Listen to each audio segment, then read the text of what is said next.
Welcome to Pod Save America. I'm Jon Favreau. I'm Jon Lovett. I'm Tommy Vietor.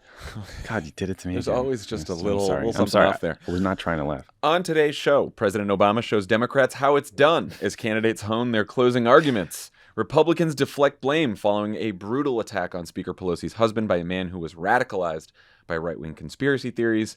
Chief Twit Elon Musk is off to a rocky start. And later, I talked to Wisconsin Lieutenant Governor Mandela Barnes about his race to defeat Senator Ron Johnson. Plus, White Lotus is back, baby. What does it mean for the midterms? I'm so happy it's back. Great. What do you think it means for the First midterms? episode is Not fantastic. Not a lot. I want all White Lotus. Yeah, more White Lotus, please. All right. But first, before you watch White Lotus, Before that, go to votesaveamerica.com while you're listening to this pod, or if you're driving shortly afterwards, and sign up to help in these last 7 days. This is the most important time to help your friends and neighbors know when and where they can vote and help them make plans to do it. We need to make every day count, and there are opportunities all this week and weekend. You can hop on a bus with our friends at Swing Left to head to a swing district near you. You can text voters in key states with NextGen, and many more ways to channel that anxiety into action. Just go to votesaveamerica.com. let me tell you, you can sit on Twitter all day and complain about where the New York Times placed the Paul Pelosi coverage in the hard copy of the paper that no one gets, which I've done many times. Or you can get out of your house and knock on some doors. You'll feel a lot better if you hit some doors. Or you can do both. Or get Or just you get can off do of both. Elon's You can internet, you can knock on doors, text and when bank, someone you opens can up, be phone like, "Are you voting for Republican because it wasn't above the fold?" I wouldn't do that. Maggie message. didn't call it a lie. Vote Republican. I wouldn't do those messages. On the way to your canvassing shift, you should also listen to World Corrupt, a brand new podcast about the World Cup 2022. hey, look at that. Look at that. this. Look at this, huh? That's how it's done. Is he PC Richards? Because he's got plugs. I don't know what that meant. What? I don't know. What was that? Cut it. No, leave it in now. Leave it in. All right, let's get to the news. Is he that company that made the monster cables? Because he's got plugs. All right, let's get to the news. We are a week out from Election Day. More than 20 million votes have already been cast, and we've reached that stage of the campaign where everyone spends all day arguing with various Nates about polls. Republicans at this moment are still favored to take the House. Democrats are ever so slightly favored to keep the Senate, and plenty of down-ballot races are up for grabs. Both Joe Biden and Donald Trump stayed off the campaign trail over the weekend, but Barack Obama, who is the Democrats' most requested surrogate, carried the party's closing message at huge rallies in Georgia, Michigan, and Wisconsin. Here's a quick recap of how that went. The other day, a video came out of Governor Whitmer's opponent claiming that Democrats have been working for decades to topple the United States because they're still upset about losing the Civil War. And that COVID restrictions were part of some master plan to do this. Now, first of all, what? Let's say you're at the airport and you see Mr. Walker and you say, hey, there's Herschel Walker, Heisman winner. Let's have him fly the plane.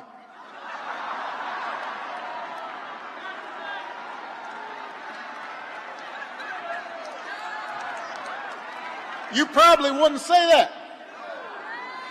You'd want to know, does he know how to fly an airplane? They had long hours and sore backs and bad knees to get that Social Security. And if Ron Johnson does not understand that, if he understands giving tax breaks for private planes more than he understands making sure that seniors who've worked all their lives are able to retire with dignity and respect, he's not the person who's thinking about you and knows you and sees you, and he should not be your senator from Wisconsin. All right, let's start with our completely unbiased take on our old boss. What'd you guys think, Tommy? So obviously we're biased, but I have also seen, you guys have seen Obama give brutal, wonky, room-clearing, 45-minute long speeches. Tommy can say crushes this. on the road, and now he does this to come into it.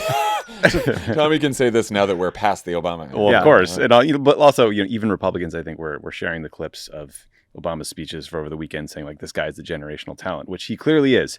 Here's the thing I would just think about. All of us, are politically obsessed people. The voters that Democrats need to reach in the final days are not us. It's not the weirdos who pay attention all year long. It's late deciders, undecideds, people who are deciding whether or not to vote at all. And the question you have to ask yourself is, does this speech keep and hold your attention? Does it hold your attention when you could scroll to something else on Instagram? Does it hold your attention on the nightly news when you could flip to a playoff baseball game? Obama in this speech, I think, sucked people in. He got that crowd excited. It looked energized, it looked fun. The attacks on Walker and Ron Johnson were brutal, withering, politically damaging, but delivered in a way that was genuinely fun and funny and memorable. And I think sometimes strategists like us spend so much time over exact framing and wording, and you forget the more basic question of, will this message reach the intended audience? And on that metric, he knocked it out of the park. Love it. Why do you think it was? Why do you think it resonated with so many people? I noticed that it's like, you had progressive lefty pundits on Twitter saying it was great. Yeah. You had never Trumpers saying it was great. That's the whole coalition right there. I think, for one, it was just a great speech. It was just a well-told story that just made sense to a lot of people.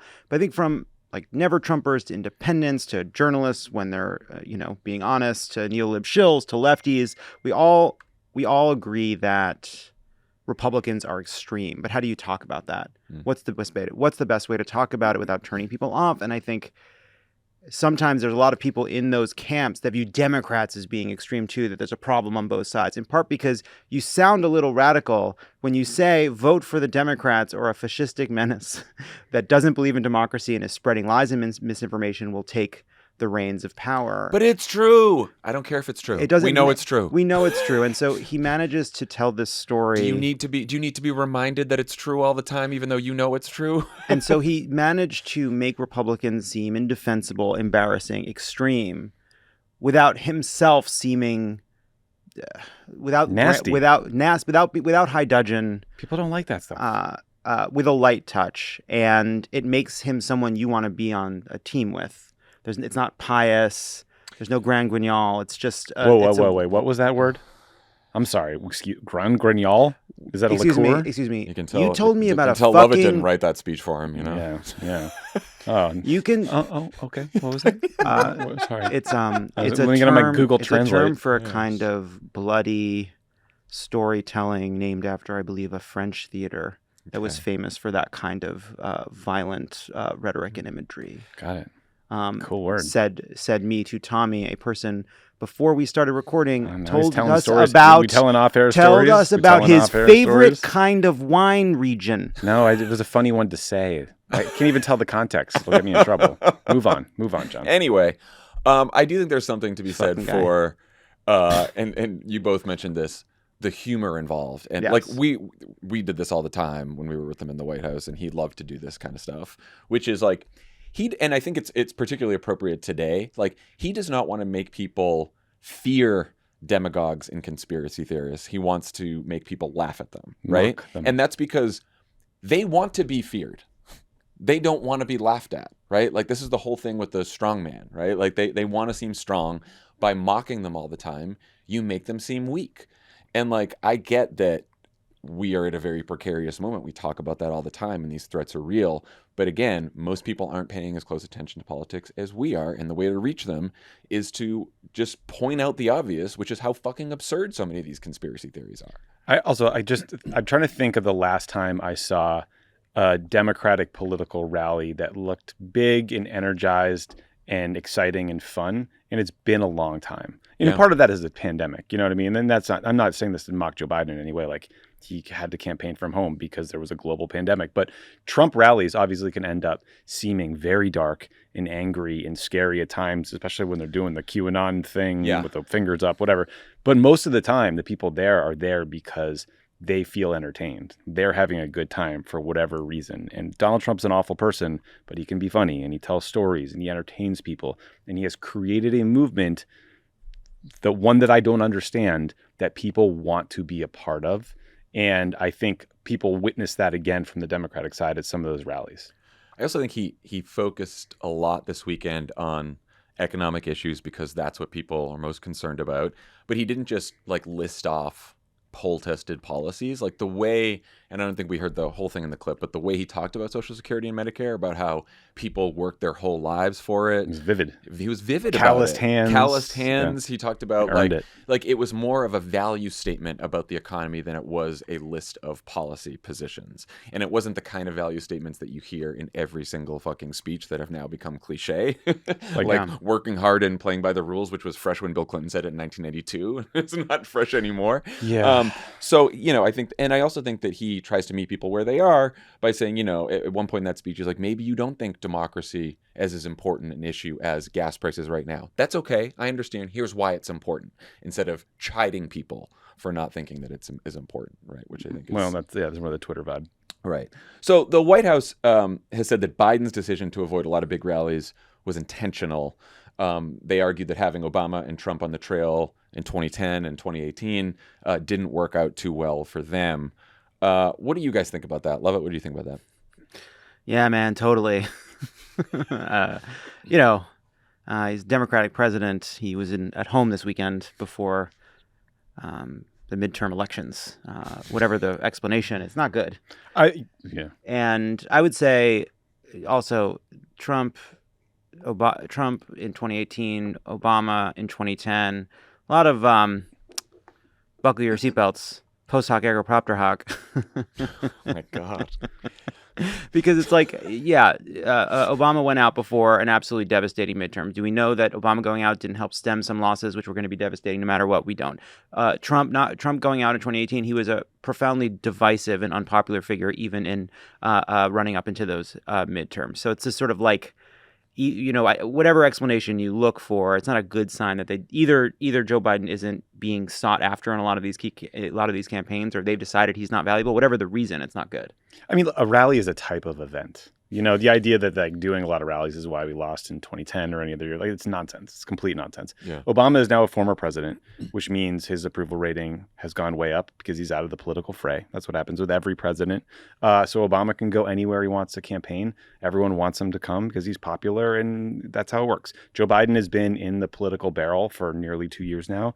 He inherited a pandemic. He had a screwed up economy because of it. He had to deal with the war in Ukraine, spiking gas prices, right? Joe Manchin made us look like idiots for a year. That limits what campaigns want you to come campaign for them. It probably limits Joe Biden's ability to draw a crowd. It doesn't mean it's always going to be that way. His popularity will go back up, but let's not pretend that big rallies are bad politically or the reason you win or lose. I mean, there were previous years when Obama's approval had taken a beating, when Joe Biden was sent to the more swingy, contested areas because he was more popular. It's silly spin. I'm sure Joe Biden's wishing for those days. It's silly spin. But look, I think the broad context of this midterm, it has similarities to the midterm in 2010, right? Which is there we were still dealing with the aftermath of a horrible recession. And now we're dealing with inflation, and those will be the driving factors in this midterm more than Joe Biden's talent on the stump or Barack Obama's talent on the stump. And I don't think that Barack Obama being out there this weekend is going to save the Democratic Party in this midterm. I do think it is something for other Democratic candidates and politicians to learn from in terms of the way he delivers a message and talks about it. And then to the Biden thing, Biden will be out this next weekend with Obama, I think, in Pennsylvania and a couple other places, Maryland, stuff like that. But, he's just going to be in Pennsylvania, which is good. The swing state of Maryland. Well, unfortunately, New York looks like a swing state all of a sudden. Right, so he's there. And that says more about the state of the country than anything the White House is doing. But I do think being out there to make the case as often as you can, especially in this media environment, is important for any leader. Right. I mean, look, Joe Biden can go anywhere in the country and it will get covered to some extent. Yeah. But, what you lose when you don't do the giant rally in, let's say, Atlanta is you lose the local market coverage. You lose the ability to capture data for everyone in that room. You lose the chance to fire up a ton of people and convert them from voters to volunteers. That's why big rallies are a big deal. When we did a rally with Oprah in Des Moines, it was it was a gift from heaven for Barack Obama in the Democratic primary, because a lot of people who didn't care about the campaign necessarily showed up for the first time and became a part of it because they want to see Oprah. Also, audiences are human. The same speech delivered in the Rose Garden to 5 people delivered in a rally to 5,000 screaming people, like if you're watching it, you're gonna feel like more energy. You're gonna feel like, oh, that's the winning side. You know, like it's just it's energy. It's important. President Biden going into the dip room with Janet Yellen, and we hated those people. We did. Obama had to do those all the time because you were stuck at the White House. It's like brutal. It's hard. No one wants to do that. So that clip of Obama talking about Social Security and Medicare has now been viewed nearly 15 million times, more than any of his other riffs from the weekend. 14 million of them by his former staff. and him too. Yeah, and the Washington Post reported over the weekend that Democratic candidates are starting to shift their ads towards a similar message, while the share of ads mentioning abortion has ticked down by 10%. Tommy, good strategy? Too late? What do you think? Ask me in a week, John. I don't know. I think what you're seeing, all the polling, all the sort of anecdotal information you hear, like, look, I was down in Orange County knocking on doors over the weekend. What people are hearing about on the doors there is about economic issues. They're mad about gas prices specifically. We can't convince those voters not to be mad. We can't convince them that gas prices are lower than they were a few weeks ago, or point to an old list of accomplishments. I think we can convince those voters that Republicans will make things worse. That Republicans, if they are in charge, will cut Social Security. And then you can kind of get your foot in the door and talk about what Democrats can do if you send us back. Yeah. I support it. I think it's a good idea. Yeah, I mean, look, I think in part out of genuine outrage and fear, and because the entire country was focused on it, and in part because we viewed it as politically valuable, Democrats did a very, very good job defining the stakes on abortion. And as much as that is one of several issues a lot of Democrats are talking about, I don't think in the kind of national debate we have as cleanly defined the stakes on Social Security, on Medicare, even on inflation and crime, which again is something President Obama touched on, I think, really well, which is, all right, inflation and crime are really big issues. Who's going to make it better and who's going to make it worse? Right? They're just saying crime, crime, crime, crime, crime. But, Republicans are the ones who voted against the funding through the bills we already passed, for example. And I think this is less to me about, I think what Obama did in that speech and what Democrats are now starting to do is try to really drive just a simple contrast on this issue in the way they've successfully done on abortion. Yeah, I mean, we've talked quite a bit about how Joe Biden can't do too much about gas prices, though today he floated a windfall profits tax on oil companies, which I think is great. And part of me was like, I'm glad he did that, and he's going to campaign on that in the final week. I sort of wish all the Democrats had sort of coalesced around that as a message a couple months ago. Yeah, I remember getting talked about at the time, but then kind of discarded. I'm not sure why. I'm sure the fucking nerdy economists were like, it's not really not going to do anything. Maybe do at the end here when there's maximum attention.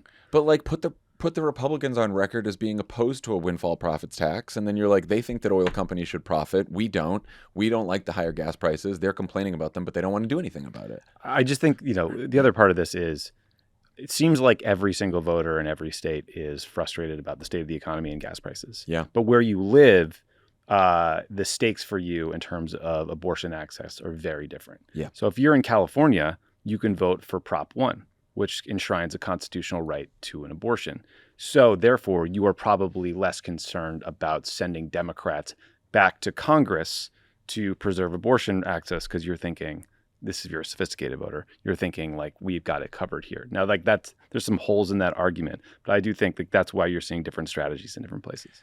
Yeah, and I wouldn't be surprised if in the states where it matters most what happens in the election on abortion, you actually do see more of that surge in voters that had been expected, like a state like Pennsylvania, where like Josh Shapiro wins, abortion is legal. Doug Mastriano wins, it's illegal. Right? Or states with like really draconian laws that will snap back into place. Right. And you saw Tudor Dixon was actually trying to make this argument in Michigan and saying like, oh, you could vote for the constitutional amendment and then vote against Gretchen Whitmer to protect. You could vote for the amendment to protect abortion and then vote against Gretchen Whitmer. Okay, Tudor. Which I don't think that's a little too cute by half. But only something you say if you're seeing internal polls that are like, oh, absolutely, fuck. Absolutely. The presenting sponsor, Pod Save America, is Simply Safe Home Security. Who in politics could use a good night's sleep this week? With Simply Safe, you can rest easier knowing their advanced security technology and 24/7 professional monitoring are in place to protect your home. Get 40% off when you order today. Simply Safe was named the best home security system of 2022 by U.S. News & World Report, a third year in a row. In an emergency, professional monitoring agents use Fast Protect technology exclusively from SimpliSafe to capture critical evidence and verify the threat is real, so you can get faster police dispatch, all for under $1 a day. SimpliSafe is whole home security with advanced sensors for every room, window, and door. With the top-rated SimpliSafe app, stay in complete control of your system. Arm or disarm, unlock for a guest, access your cameras, or adjust system settings. Lovett, tell us about your experience with SimpliSafe. I've had a great experience with SimpliSafe. I got a SimpliSafe system. It comes in a big box. You open the box, you set up the base station, you set up the sensors. It works instantly and always, and it's really reliable, and it's a great app, and I highly recommend it, and you should get one. Don't miss your chance for massive savings on our favorite security system. Get 40% off any new system at simplysafe.com/crooked today. This is their biggest discount of the year. That's simplysafe.com/crooked. There's no safe like SimpliSafe. Pod Save America is brought to you by Reserve Bar. Reserve Bar is your online source for premium and luxury spirits, wine, and champagne. And now, Reserve Bar offers same-day delivery. Reserve Bar has a vast lineup of rare and hard-to-find bottles, premium brands, celebrity spirits, and limited releases that you just won't find at your local store.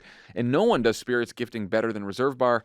If you're looking for an elevated gift, which is usually what we call gifts around here. Top shelf. An elevated gift. ReserveBar.com has you covered, and you can have that gift delivered right to their door. Even better. That's great. Turn that spirit's gift into a cherished memento with custom engraving. Perfect for birthdays, weddings, anniversaries, Father's Day, you name it. Oh, you engrave. Oh, you're right. No, you don't engrave the friend. You engrave the bottle. I mean, you can do both, but... Yeah, probably. Well, maybe. Are you getting into some home bartending? Kinda. Okay, well, Reserve Bar has everything you need. Spirits for the shelves, sure, but they also have every barware tool and glass you'll need. The hot trend... Surely not swizzle sticks. The hot trend in spirits is ready-to-drink cocktails, as you know. It's hot. Have you tried these? They're very good. Actually, yes, I have lots of them. They taste better than ever, and Reserve Bar now has a huge collection of them. They're great for parties when you don't have time to tend the bar, and ideal for tailgating season, which I don't know if you guys know is already in full swing. It's already in full swing. Reserve Bar is great. You get some delicious cocktails that you wouldn't think about on your own. They get all kinds of bar equipment. They get fantastic spirits, bottles. It's great. You bet. Visit reservebar.com today and use promo code CROOKED to save $10 off your purchase of $75 or more on spirits, wine, or pre-made cocktails, but only when you use our special offer at reservebar.com with the code CROOKED. That's reservebar.com and code CROOKED. This offer expires December 31st, 2022. Pod Save America is brought to you by Athletic Greens. It's now easier than ever to start your day off with 75 high-quality vitamins, minerals, whole food source, superfoods, probiotics, adaptogens, and a single scoop of AG1. AG1 is NSF certified for sport, the gold standard for professional athletes who have to adhere to strict rules regarding supplements and nutritional products. And if it's good enough for them, it's good enough for me. I've taken AG1 before. Tommy starts every morning with it. You bet he does. He just mixes the oil with the nuts to make himself some peanut butter. You know what? I opened a new jar this morning and I almost took a video because you know what? I was celebrating. He's one step away from 30 just seconds putting peanuts and olive oil into a blender because it's just what you do is horrible to me. And then he dumps in the AG1. Barely peanut butter in these jars. Put some strawberries in, put some bananas in. Is that what you do? Yeah, it depends on the day, but sure. Depends on the day. Okay. AG1's great. Tastes great. It's not like it doesn't taste like wheatgrass. So mean to wheatgrass. I know. Maybe people like wheatgrass. They're losing the fucking wheatgrass constituency out there. If you don't want the jitteriness of coffee, or you do want it, but you just want AG1 also, you should have it. Nice. Recommended by professional athletes, and with over 7,000 five-star reviews, this is high nutritional value in its most convenient format. Athletic Greens wants you to know it isn't just for athletes, though. It's for anyone that believes if you start strong, it's easier to finish that way, which is right. It's inspiring. It's what Tommy lives by. It's time to reclaim your health and arm your immune system with convenient daily nutrition. It's just one scoop in a cup of water every day, or all the other stuff that Tommy uses. That's it. No need for a million different pills or supplements like your grandma used to take. Tack on wheatgrass, tack on grandma. Got the gin and a smoke. To make it, that's where she got her adaptogens. To make it easy, Athletic Greens is going to give you a free 1-year supply of immune-supporting vitamin D and 5 free travel packs with your first purchase. All you have to do is visit athleticgreens.com/crooked. Again, that's athleticgreens.com/crooked to take ownership over your health and pick up the ultimate daily nutritional insurance. Pod Save America is brought to you by Lomi. Turn your garbage into dirt with Lomi. It's a great concept. That's it. That's all you need to know.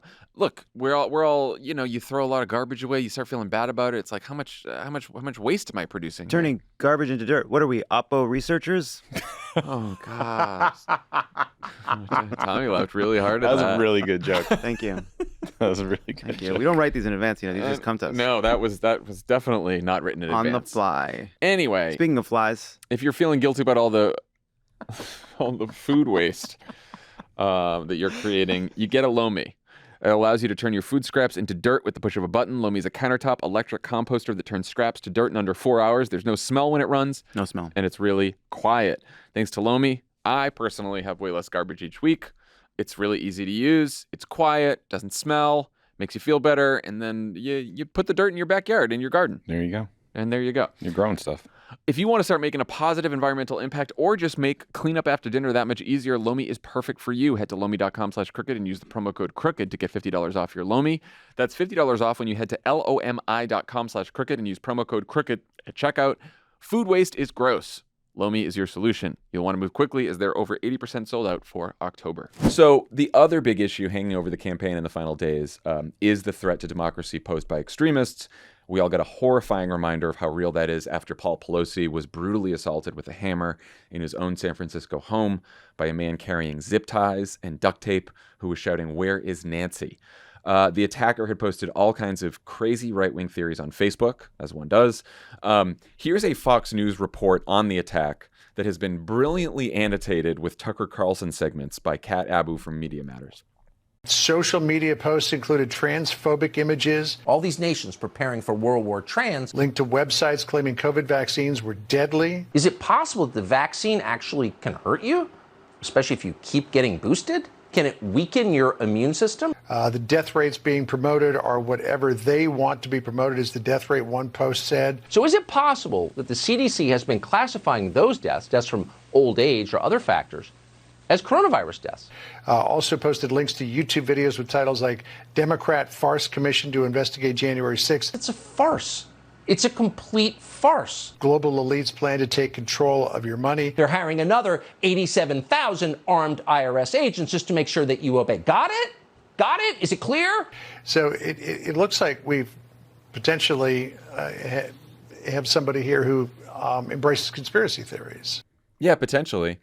So, Lovett, most Republican leaders, with the notable exception of Donald Trump, condemned the attack, but just about all of them said it had nothing to do with politics, everything to do with rising crime rates.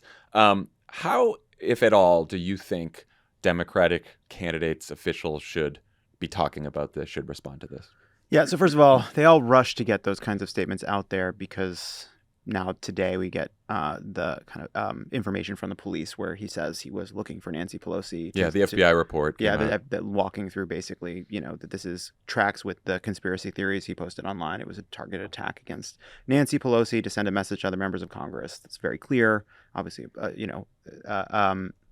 flows from right-wing misinformation and conspiracy theories that this person had been following. So that is now clear. So a lot of them obviously will apologize and express their profound regret for having said these things.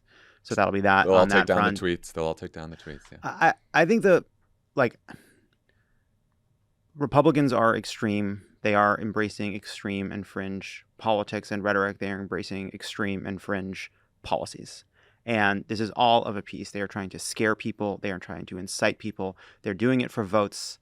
They're doing it for power, and they don't care who's hurt. They don't care about your access to abortion. They don't care about what happens to trans people or gay teachers or any of the rest. They will stir the most virulent and vile and terrible conspiracies and hates and bigotries in our society to accrue power no matter what happens. They will do that as candidates. They will do that as elected leaders. I think that is, to me, that is what I take away from this. Yeah. Tommy? Yeah, I mean, the radicalization is coming from inside the house. Fox News, look within. Also, Tucker Carlson really sounds very shrill. You might want to think about, modulating his voice because he's really a shrill person. I saw, obviously, yes, the response, it was a weird couple days of people just spreading disinformation all over the internet, especially Republicans, including like Ted Cruz and other elected officials. Ted Cruz, yeah. The response, the facts were clarified today. The response got a little easier when the lunatic attacker confessed to everything. There's an eyewitness account, right? So none of this is a question anymore. It's useful to call people out for being cynical. Carrie Lake decided to make life-threatening violence against Paul Pelosi a laugh line at an event today when he is still in the ICU. I think that will probably offend voters. That said, I saw a bunch of Twitter Karl Roves furious at Democrats, absolutely outraged that the Democratic Party wasn't shifting all of its messaging in the last weeks to be about political violence. And I just would encourage people to talk to any campaign in a competitive district and see if they think that a closing argument like that is helpful. They will tell you that it is probably more likely to kick up a debate about crime and how crime has gotten so bad in San Francisco that the Speaker of the House isn't safe in her own home, more than it will be a fight about political violence. Because I think a lot of people will end up thinking, sure, that's radicalizing language from Fox News or whomever, but crazy people do crazy things, And so, look, I don't have a crystal ball. I'm not a pollster. I could be wrong. But, we had January 6th happen. Everyone saw it. And I think voters are still today seemingly a lot more angry about economic conditions. So I wouldn't change the entire focus of my message, even if the Twitter brain trust is telling you otherwise. Yeah, look, I think it's a very difficult challenge, right? We have one party that is celebrating and or encouraging political violence with a lot of the things they say and do. And the question is, how do you communicate that to the American people so that they don't let those people hold power anymore? And that is difficult to do in this media environment when a lot of people aren't paying attention all the time to the news or politics and are mostly interested in what's happening in their lives and how things affect their lives. And so I do think if you want to talk about the sort of climate of political violence that is leading to what happened to Paul Pelosi, you have to sort of draw the connection to how that climate affects people's lives. And, you heard Obama talk about this over the weekend, and he talked about like intimidation at the polls, right? What we've seen in Arizona, where like guys with guns are standing outside drop boxes, or, people who get death threats because they voiced a political opinion online, or, violence at town halls and school committee meetings that we've seen over the last couple of years. Like, you can talk about that because people can say, oh yeah, I can feel that in my own life, that I can't even talk about politics with people, that people are getting angry. But like, you're right. Like in the final weeks of the campaign, it's not going to be a big. What'll happen is Republicans will say, well, what about Maxine Waters telling supporters to get in the face of Trump people? What about the violence against Supreme Court justices or threats outside of their homes? And it is obviously like a cynical deflection.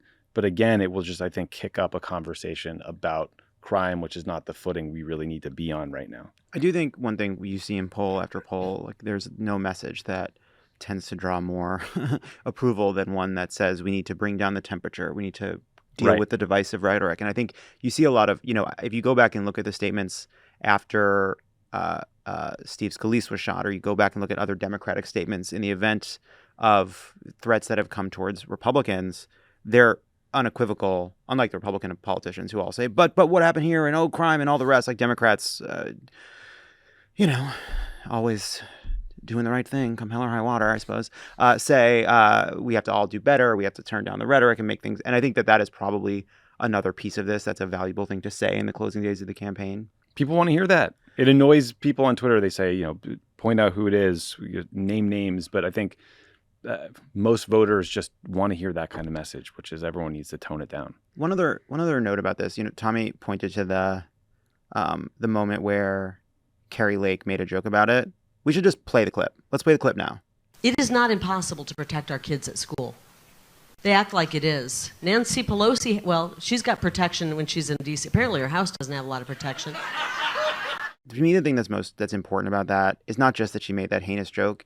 It was the way the crowd didn't just laugh, but wanted to laugh. They wanted to be part of this laugh. And, we are watching this experiment unfold in real time over the last several years. There is a kind of vicious circle that runs from media figures like Tucker Carlson and political figures like Carrie Lake to the base, and from the base back up, to see how far they can go, how low they can go, like how little compassion and humanity they need to show to one another. And if you want to understand, I think in a deeper way, the cultural rot that has led to this sort of fascistic tone, long before we had people with guns outside of drop boxes, long before we felt as though so many Republican politicians had turned against democracy, it is that tenor and that belief that any kind of compassion or humanity is a sign of weakness, like that to me is the threat. That is what right-wing radio did under the radar for decades. That is what Fox News does every single day. That is what the messages on Facebook are pumping out every single day. And if we don't look to that cause, that undergirding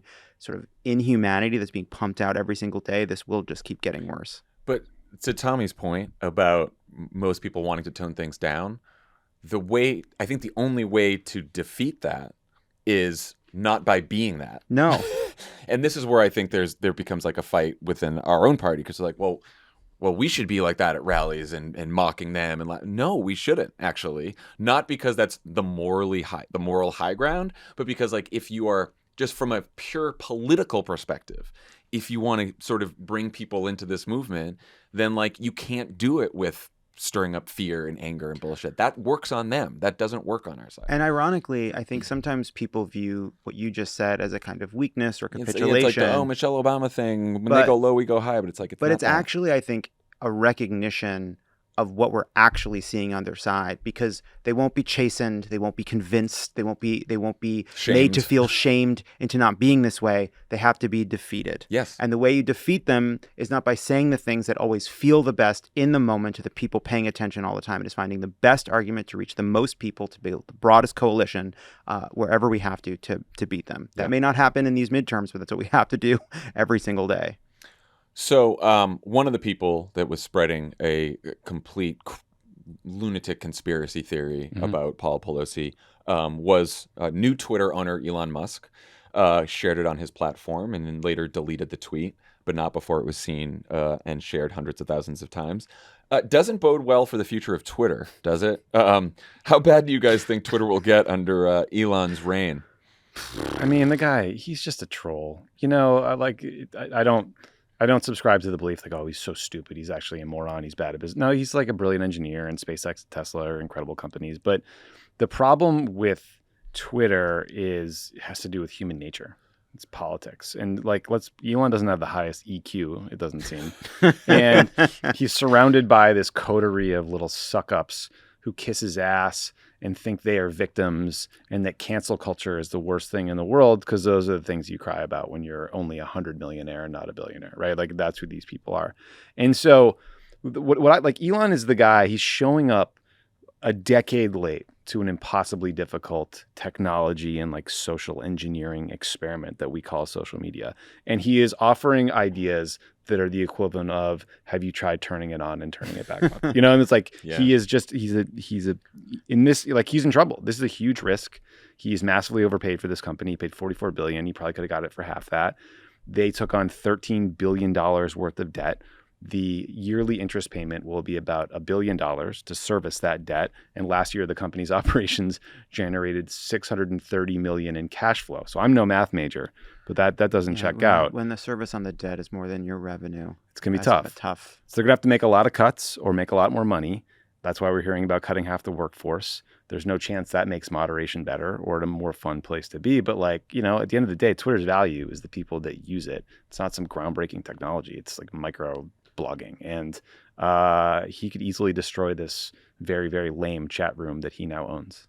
Fingers crossed. Yeah, I'd say if you think building a rocket that can take people to Mars is hard, try content moderation across the people who like to post in all of humanity, because Earth is not sending their best. No. Well, and part of the problem is, though, he's not some outside objective observer trying to fix it. Like, a lot of brains have been broken by Twitter, including his. Yeah.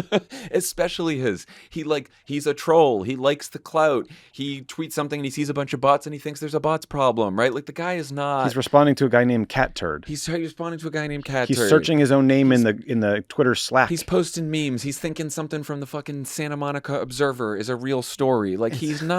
It's also the even just Stick like to cars and spaceships, man. Yeah. Know what you're good at. Spaceships. No, it's honestly like he bought this thing to have a platform to make increasingly lame jokes. The $44 billion to do prop comedy like Carrot Top and bring in a sink so you can tweet, let that sink in. That's tough. Yeah, that's sad. It's that, or like, you know, on the off chance that he actually believes his bullshit about like how he is going to save Twitter and because he thinks it's the most important town square ever. But it's like the typical fucking tech billionaire. I can save the world. government is a failure, politics is a failure. Only through technology can we truly save humanity. That's what he fucking thinks. Yeah, I mean, this is somebody who was told Tesla wouldn't work and he proved them wrong. He was told SpaceX wouldn't work and he proved them wrong. They're engineering issues. Well, they're not human engineering issues. And also, like building an electric car is a project that requires like great commitment and fortitude, and you kind of buckle down and do it over many years and then prove all the haters wrong. Like Twitter exists. It is in the world. It's there every single day. You're managing it every single day. The rocket's already in the air. There's no moment when everyone's going to be like, it's fixed. Yeah, what a peaceful existence on Twitter. Right. You're not building the rocket. We're on the rocket. We're all on the rocket, Elon. It's not and it's not working. It's not been a great ride. And it's bumpy, fun. Man. Well, now we're going to have to start paying for the ride. Please. The Verge reported that Elon's planning to start charging $20 a month for a blue check mark. You guys thinking about buying some for Christmas presents this year? I want every listener of this podcast to hear me, all right? If you find out that I'm paying $20 a month to post to this hell site, you find me and you throw soup at me like I'm a Van Gogh that causes climate change. You cover me in bisque.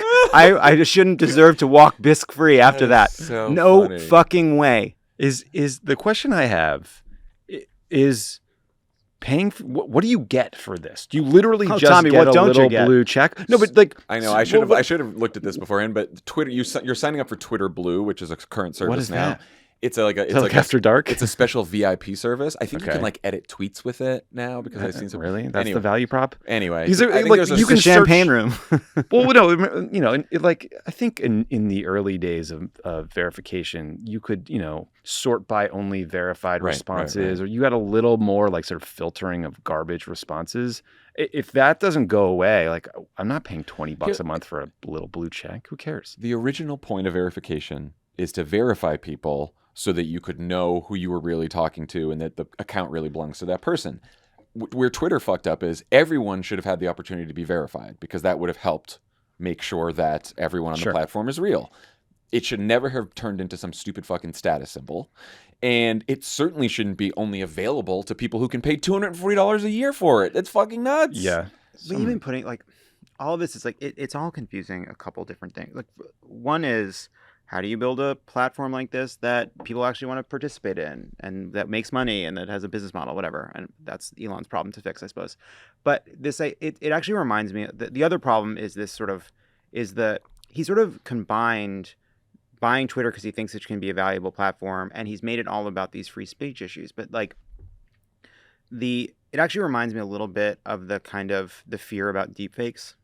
In that everyone's like, deepfakes are coming. They're going to make everyone's going to get so confused. And it's like, we don't need deepfakes. We confuse ourselves with absolute fucking horse shit every goddamn day. Yeah. Doesn't require, it actually, people will just make up something and share it and people will believe it. The guy who claimed that Hillary Clinton died sometime in 2016 and her body double debated Trump, he got Elon on the Paul Pelosi conspiracy. He tricked But in him. the same way, it's like,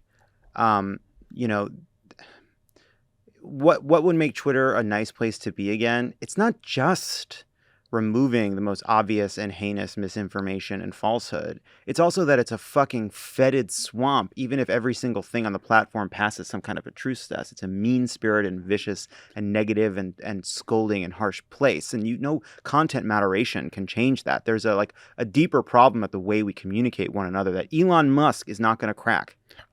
Also, I mean, look, if we're being honest, the original verification, like, sure, it was to say, like, that person's really that person, but really it was a status thing. It just seemed cool. That's what it became. And if now you're paying $20 for it, you just kind of look like a thirsty tool. No, it shouldn't have been a And I'm status prepared thing. to eat those words. It should have been, look, every company has to make money. If Twitter wanted to say, okay, everyone gets verified on the platform and you all have to pay, to use it, to just use Twitter, you have to pay $1 a year. There's a subscription, or you get some ad-supported version if you don't want to do the subscription. That's all fine, right? But to just be you get the blue check mark for this much money and you don't is just ridiculous. It's someone who doesn't understand the site, sort of going for the first monetization idea that one of his lame little coterie of right-wing buddies told him to go for. Well, Although anyway. I heard this rumor we might bring Vine back, and you know what? Vine, yes. He did a guess. Twitter poll on that. Why would you but Vine's a decade old now, 6 years old. It's been dead. They're finding the old TikTok's Vine better. code deep within the bowels of the Twitter building. Anyway, we've exhausted this topic. It's all just so deeply fucking boring. stupid. That's it. Just one last point about this. Hey, Manny. No. Hey, no, I'm going to make one last You want point. to come on offline this week? None of us gives a You're an like. expert. Do you understand how little, how quickly everybody could just delete the fucking thing and be gone? Yeah, well, you could have said that for the last decade, but you're an addict still too. No, like I'm not. most I of us. deleted it from my phone, enough, Tommy. enough of this I deleted nonsense. it. I deleted it. It's off my Log in on a phone. web browser. Yeah, you'll hear You've how told us this you'll, before. You'll hear his takes change after Twitter goes away. Unbelievable. Unbelievable. When we come back, I will talk to Lieutenant Governor Mandela Barnes, who's running for Senate against America's dumbest senator, Truly. Ron Johnson. Truly. Pod Save America is brought to you by Built Bar. Why can't healthy eating be tasty too? It can. It can. That's why we're telling you about this product. Most protein bars have healthy ingredients, but an unappetizing taste. If you want a healthy snack that actually tastes good, reach for a Built Bar. We have a lot of Built Bars here in the office. I like these a lot. It's a good afternoon snack. It's very different than most protein bars. It's sort of a gooier, more candy style taste. Candy centric, would you say? Yeah, sure. Candy forward. Candy forward. They center the chocolate. Sure.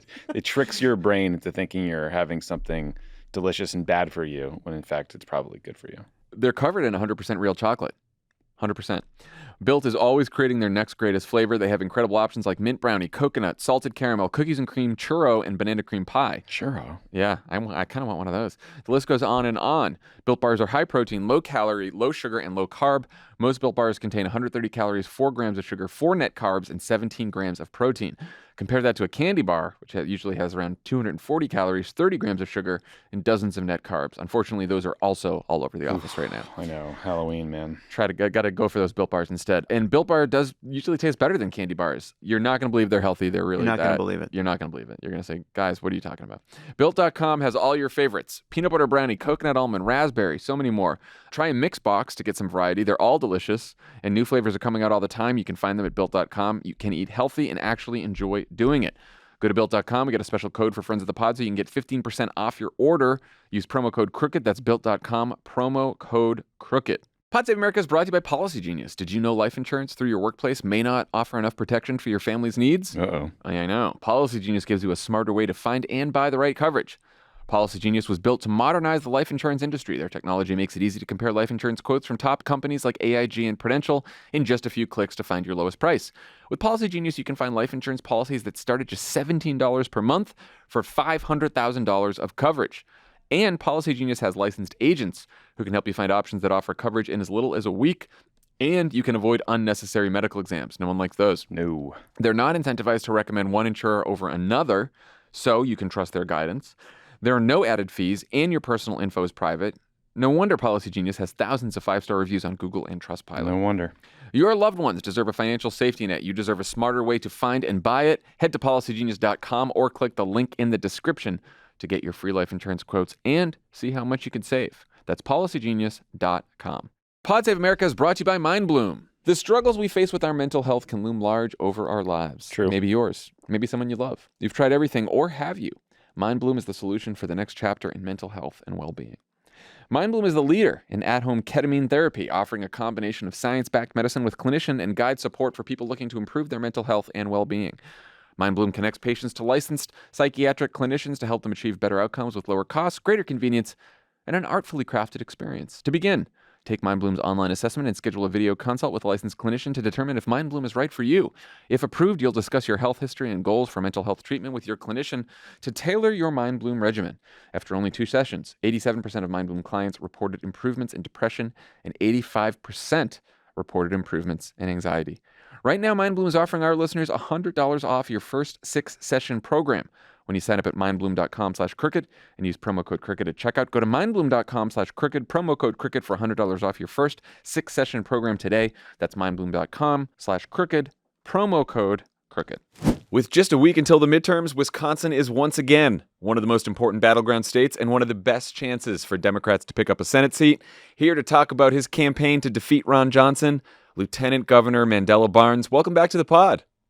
Oh, man, always happy to be back. Thanks for having me here in the home stretch when it matters the most. Just appreciate you. 7 more days. 7 more days. I bet it feels like, 3 years, 4 years? I mean, it feels like it's been 3 years. Seriously. I mean, and it's 7 days until election day, 8 days until it's all said and done. That's right. So we were just talking about our old boss stumping for you over the weekend. He said a lot of good stuff in that speech. But I'm curious which part you found to be most helpful in terms of making a closing argument to Wisconsin voters. Like, what's the 30-second ad you guys would cut from that Obama speech? Well, it'll be a couple parts spliced, right? You have the vote for people who are going to fight for you, and then the case that he made on Social Security. That was very strong. It's why it went wildly viral online, because this is where Ron Johnson is just deeply out of touch with the majority of people in Wisconsin. It's a working class state. A lot of folks in the audience and a lot of people outside of those rooms, regardless of their political affiliation, rely on Social Security benefits, the benefits they worked their entire lives for, the system that they paid into, and they deserve to see some benefit from it. And Ron Johnson has no right to take that away from people. And I mean, that one really, really hit the mark, especially with the economic argument that we always try to make. And sometimes as Democrats is not as effective as it could be, but nobody does it like Barack Obama. He did it in a way that I couldn't have even sat in a room for 5 hours myself and crafted it better than that. So really excited about that. It was a good riff. So one other thing Obama did was to sort of implicitly connect your story with his story, and then make the case that there's nothing more American, nothing more Wisconsin than your story, which to me also felt like an attempt to push back on sort of the Republican attempt to convince Wisconsin voters that you're somehow different or not one of them. What have you made of those attacks over the campaign? Well, when we closed out our very first debate, the question was, if you could talk about one thing, if you can clarify one thing in one of the negative attack ads, what would it be? And I leaned into that one. I said, well, I would actually embrace something, and that's the different label, because one of the commercials does end by saying Mandela Barnes, different. And I said, I lean into that. I embrace it because there aren't enough working class voices in the United States Senate. So many perspectives are missing from the United States Senate, and so many people get left behind because of it. And the fact that, President Obama, he made that connection between my story and his. And look, that's the reason I got involved in the first place. Hearing that DNC speech in 2004, I was back home from college. I had to be like 18 years old at that point. I was inspired, man. I was encouraged. I felt like things around me could change. I actually might have been 17. I don't remember. But I felt like the things around me could change.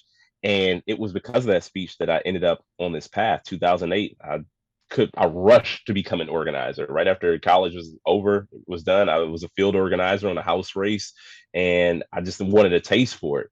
And to be in this moment now, or this past weekend, having a chance to share the stage with a person who was quite literally the inspiration for me to get involved, I can't even tell you how that felt. And for him to, expand on the fact that, my story is a Wisconsin story. My story is a very uniquely American story. Then he went into the whole funny name part, which I cannot tell you how much I appreciated that moment, but it set the stage. And I hope that it inspired people across the state to realize that, better is possible. We can do so much better than we've done before. But it's about us coming together. We have so much more in common with each other than we'll ever have with self-serving politicians like Ron Johnson.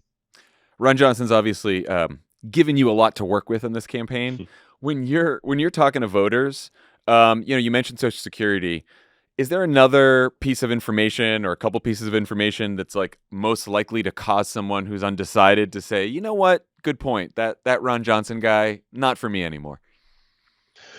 Well, as you said, there is so much. When he talked about law enforcement during debates, you left 140 officers hanging when they were facing the most difficult moments of most of their careers, when they were getting hit in the head with fire extinguishers, crushed in revolving doors, stabbed with metal stakes. Ron Johnson was not there for the police officers. He wasn't there for law enforcement. He was there saying that, like, his words were, they taught us how to use flagpoles as weapons, right? So callous, so careless. And even with his extreme out of touch position on abortion, it's what he said that went along with it, is the fact that he said women who don't like the laws of their state, like our 1849 criminal abortion ban, can just move. Or the fact that when Oshkosh Defense got the contract to build the next generation postal vehicles, they decided they're going to move those jobs to South Carolina. Nothing against South Carolina, just everything for Wisconsin. Ron Johnson defended that move when he could have said nothing. He defended that move and said that we have enough jobs in Wisconsin.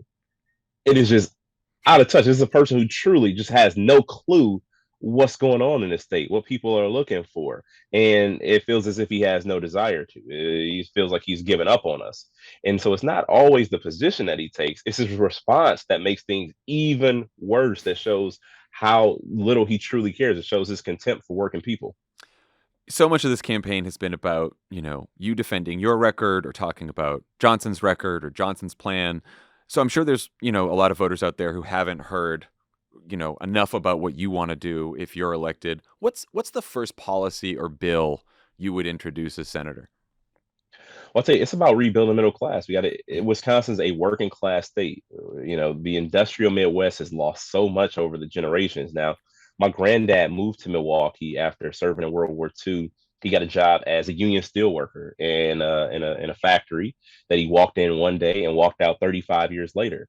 And it is a shame to think that it was easier for my grandfather after World War II to get into the middle class than it is for people in my generation as a millennial. We're the first generation that's slated to be worse off than our parents' generation. That has never happened before.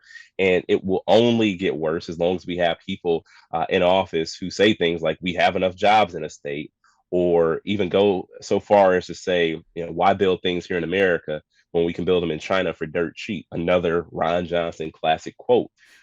We are a generation of people who have been left behind, will continue to be left behind until that perspective is at the table in Washington, D.C. There's one millennial in the U.S. Senate right now. We have an opportunity to double our ranks, right, with this race. But it's more than just being a part of this generation. It's about having experienced some of the best of what this generation has offered, technology, the good parts of social media, and some of the worst, right? Like, I got out of college in 2008, one of the worst possible times for a person to come out of college. Haven't dealt with the pandemic in the current role that I'm in as lieutenant governor, and having to come up with a response. We had people like Ron Johnson who worked against us every step of the way. We need people who actually get our experiences, who know what we've been going through, who share our fears and struggles, but also our hopes and dreams, because we are an optimistic generation. And so rebuilding the middle class, ending those bad trade deals that send our jobs overseas, then protecting our democracy, because none of this happens unless we protect our democracy. And Wisconsin is subject, or home to, some of the worst gerrymandering in the entire country. We got to pass HR 1. We got to, pass the John Lewis Voting Rights Act, For the People Act, because they're coming after voting rights left and right, and we will be left with nothing if they have their way. If we continue down this path of partisan gerrymandering and the impact that it's having on Wisconsin, the will of the people will never be respected. So the FBI interview with Paul Pelosi's assailant was released today, and the suspect confessed that he intended to kneecap Nancy Pelosi because she's a Democratic official. You've unfortunately seen politically fueled threats and violence in Wisconsin over the last few years, certainly all over the country. Do you think Republican politicians bear any responsibility for this violence? And just a broader question, what do we do about it as a country? Well, if you look at a lot of the ads they run, or if you listen to their rhetoric, rarely do they take on people's positions on an issue, or if they do, they'll do it in a way that they seem to be just out to make people hate other folks, or hate each other, or hate their opponents, right? And you got to condemn political violence every step of the way. And it's not like it's not, when we talk about political violence and what leads up to it, it is tough for somebody to act surprised that these things are happening based on what they're saying. It is always an us versus them thing, and it shouldn't be that way, especially here in a state like Wisconsin. But the folks who tried to kidnap Governor Whitmer in Michigan, where they tried to take her was about 30 minutes outside of Madison, right? This stuff is right here at our doorsteps, and we have to condemn political violence, and we have to tamp down the rhetoric every step of the way. And calling out the violence is a step too late, because if the violence has happened, that means the rhetoric has won the day. We got to call out the rhetoric, as soon as it comes out of these folks' mouths. Like, they use it to get votes, and it is damaging and is destabilizing to our institutions, right? And whether I can just sit here and say, yeah, Republicans, it is their fault for this, or this Republican candidate is his fault for this. The reality is there are just some people who are just completely out of control with the things that they are saying. And the only way they're successful politically is by driving division further and further into the discourse. Mandela Barnes, thank you so much as always for joining Pod Save America, and good luck in this final week. Hey, I appreciate you. Thank you. And for those listening, please go to mandelabarnes.com so I don't have to send any more desperate text messages to you. I don't like doing it as much as you don't like receiving them. See, that's a good pitch. I listen to the shows. I listen to the episodes, man. I hear what you're saying about me. I hear it. So only you can stop it. I walked out of the A block before I came here to 10 text messages from campaigns. I was like, man, I'm trying to donate as much as I can. Donate your all right. Thank you so much. Good luck out there, and go beat Ron Johnson. Hey, I appreciate you. Thanks for having me. Take care. Bye-bye. Thanks to Mandela Barnes for joining us today, and we'll talk to you on Thursday.